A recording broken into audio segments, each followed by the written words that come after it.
Welcome to Raptorisms over Crystalis, Episode 2. Today we're going to explore the second main stage of the world, and the first guy we see in this new town is Akahana. He's kind of this rich guy who bumbles around and always gets into trouble, so if you help him out, he'll generally give you some good treasure in return.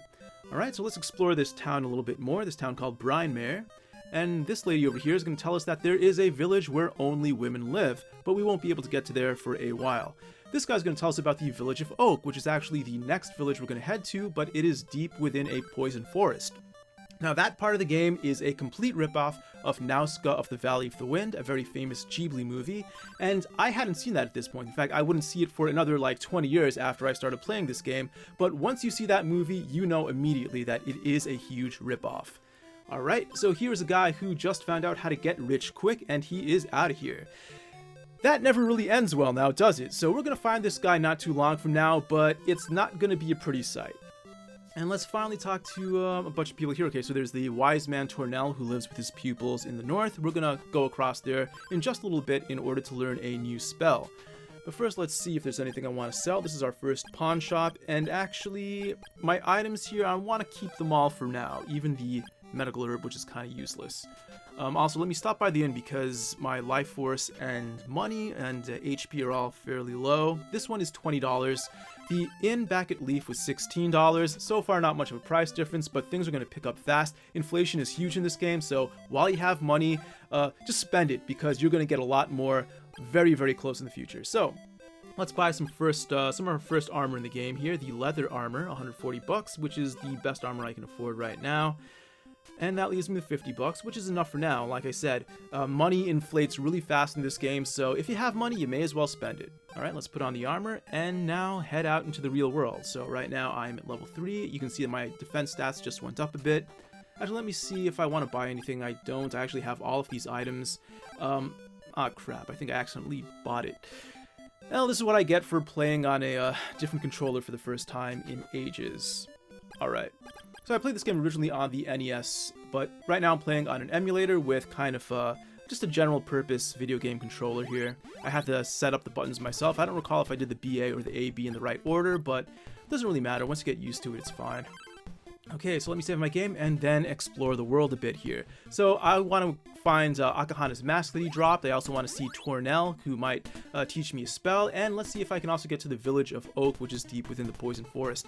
The enemies here, you're able to kill these guys with the Sword of Wind, but the Sword of Fire is going to be a little bit more effective, and it's going to be actually the only sword you can use against other enemies as well, like these mushroom guys down here.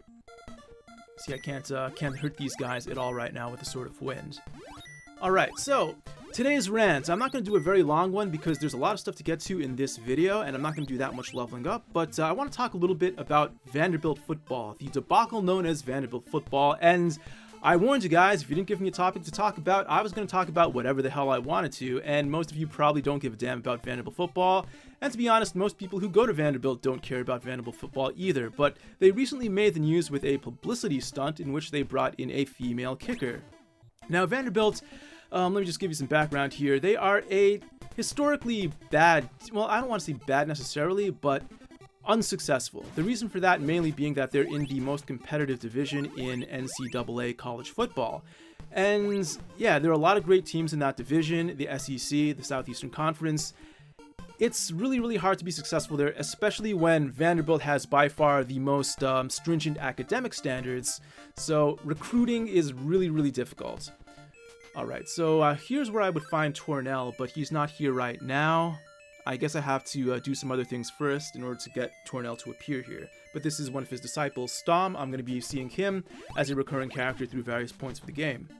Alright, so in the Southeastern Conference, when I was at Vanderbilt, Vanderbilt got to a bowl game. Vanderbilt football got to a bowl game, which is not necessarily the championship game, but at the end of the year, like half of the teams in the NCAA get to go to these sort of mini championship games. And they did that for the first time in about 30 years, so that was really a big deal. And they actually made it, I believe, twice while I was there, and the year I left, they still made it to another one.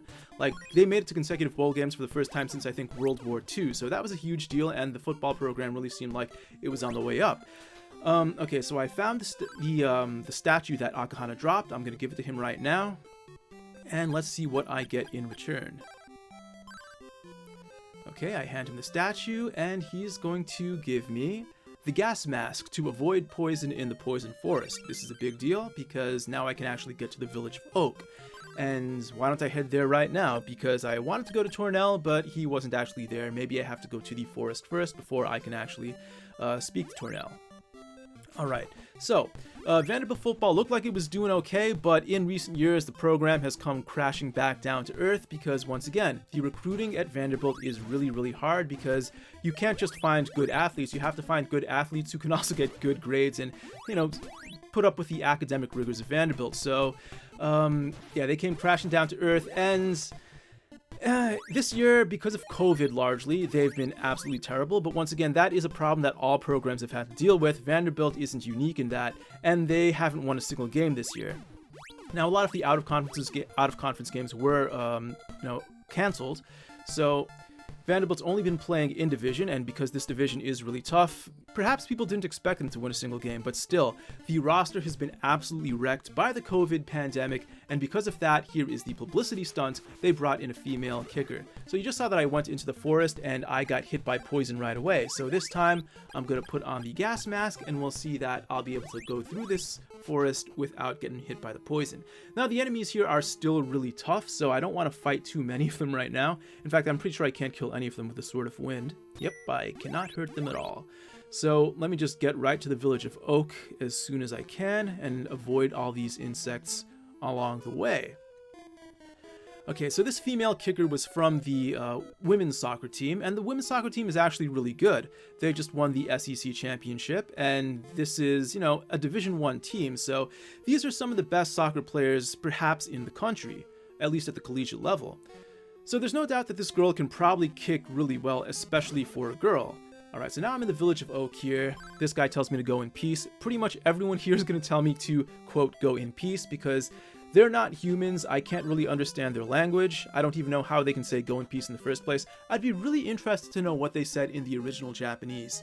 But, yeah, maybe that'll be a goal of mine someday to play this in Japanese. For now, though, just go in peace no matter who I speak to, and so let me head back to the overworld map and try to get to Tornell, because Tornell is going to teach me a spell that will allow me to communicate with these sort of pygmy dwarf creatures. Alright, so back to Vanderbilt Football. Okay, this girl, Sarah Fuller is her name. She's like 6'2", she can kick the ball fairly well if you've seen her play soccer, and that's fine. I mean, I don't expect her to be as good as a male kicker, especially the one who was already on this Vanderbilt roster, but he was hit by COVID. They had to find a replacement really quickly, and perhaps it was a publicity stunt from the start just to bring her on, or perhaps they actually had legitimate tryouts and found out that she was the best person who tried out. Still, I would be okay with that if they didn't make a big deal about it. Because there's no doubt in my mind that a female soccer player can be a serviceable kicker, at least for extra points and perhaps field goals within about 30 or 35 yards. I don't expect her to hit 50-yarders on a regular basis, but she can kind of help the team get by if they really need to.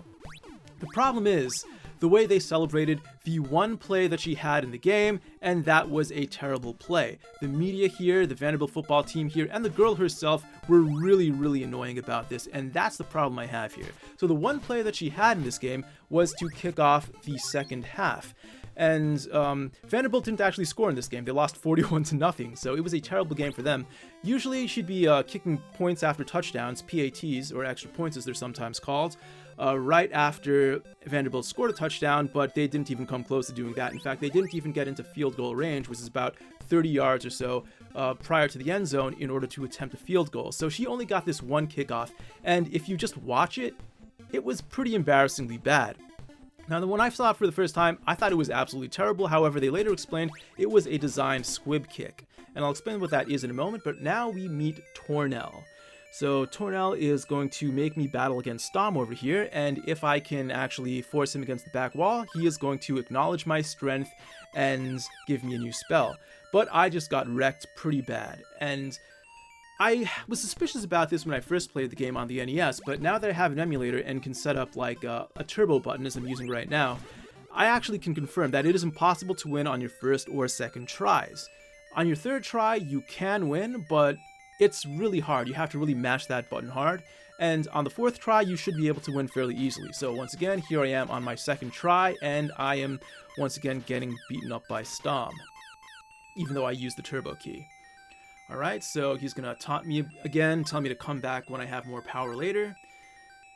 And I'm actually just gonna head right back in. Maybe the goal here was to try to get you to level up more, but that doesn't really have any effect. You just walk right out and walk right back in, and suddenly Stom is a bit weaker, and or you're a bit stronger. So let me put on that turbo button really. I'm about to get forced back just not using turbo button, but once I start using it, you can see that he leaves himself open a bit more, and I can force him back. Alright. I don't want to be too cheap here and just use the turbo button forever, but I'm going to do it just this once since, you know, I don't want to hurt my thumb mashing buttons too much. Alright. Just a little bit more. And here we go. Now he'll teach me the magic of telepathy, which allows me to communicate with animals and also to speak with the wise man whenever they're not around me. Now he wants me to find and bring the tornado bracelet to him. So the next time I'm going to see him is on Mount Saber. So he teleports right out of there, Stom's sulking in the corner over there, and I have the spell of telepathy, which is going to allow me to go back to the village of the pygmies in order to be able to finally be able to talk to them this time. Alright, let's talk about what a squib kick is. Now, on a typical kickoff, you're going to kick the ball as hard as you can, and hopefully it'll get to the opponent's end zone. Now, the other team is going to have someone waiting back there, someone really fast, who's going to try to take that ball and run it back as far as they can, perhaps even for a touchdown, although that is fairly rare. Typically, the play still ends fairly quickly. But if you want to completely eliminate the possibility of any big play, you will kick a squib kick instead. And what a squib kick is it's going to be about half power of a kickoff. It's going to go about 20 to 30 yards in the air and then bounce around a little bit until someone who's not so fast is forced to pick that ball up.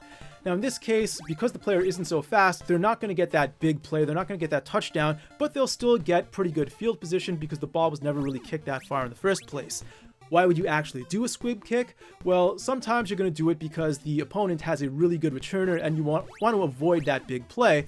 But also sometimes you'll do it at the end of a game or the end of a half when you just want to sort of eat up time off the clock in order to keep the other team from scoring during the last few seconds.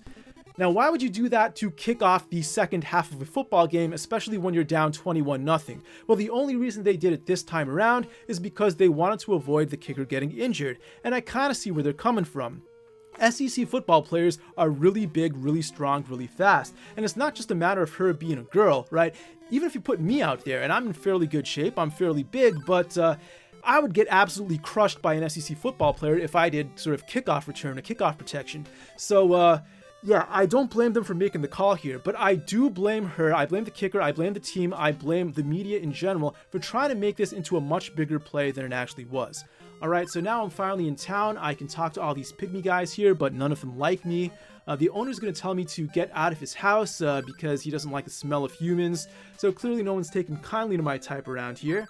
So how can I get them to warm up to me? Well, that one person in the house over here said that her child was missing, so I'm going to try to find that kid and get everyone else, once I bring that kid back into town, to befriend me. Alright, so the girl, the team, the media, they're trying to take this one play, this one squib kick that was designed not for any football strategic reason, but just to keep the girl from getting injured, and to take that as a huge step in equality for men and women, especially in football, and to show that women can do anything that men can do. And the whole thing is absolutely a farce. It's an absolute embarrassment, and I feel sorry for the team, because if the girl were just there, accepted her role, and didn't make a big deal out of it, hey, I think that's fine. She was there, just there to kick short field goals or points after touchdowns or something like that. But they made it such a spectacle, they had to make her do a halftime speech in which she basically embarrassed the entire team by talking about how low effort they were, how they needed to cheer more, how they needed to play like a girl. I would hate to be a player on this team. I would hate to have to pretend that this is something so stunning and brave and a huge step in equality between men and women in sports, when in fact it was just one play that was specifically designed to keep the girl from getting hurt because she cannot, in fact, compete with men in the SEC in football. So the whole thing is a huge farce, and it's a damn shame that Vanderbilt football has to be in the news for this one thing all year, because otherwise they're completely forgettable, if not the worst team in the league. Anyway, that's my rant on Vanderbilt Football for now. As we saw, we just got the insect flute, which is some of these people in town are saying can actually summon the giant insect that I'm going to need to be able to defeat with the Sword of Fire that I'm about to get right now. Because this insect is apparently eating all the dwarves in town, and someone needs to stop them. These people have the sword, but they're unable to use it themselves, so they're going to give it to me. Now, this is the second of the 4 elemental swords that I need in order to reform the Sword of Crystalis, and I'm still getting this fairly early on, right? This is only the second main area of the game. The later swords are going to come actually with some more distance in between them. The Sword of Thunder is going to come out really late, and the Sword of Water, I'm going to get that in like the 4th or so level. And that's all for now. In the next few videos, I'm going to level up a bit, and because of that, I'm going to have plenty of time to rant. So if you have any topics you want me to rant or ramble about, let me know, or once again, I'm just going to talk about a topic that probably no one cares about but me. Alright, so that's all for now. See you next time.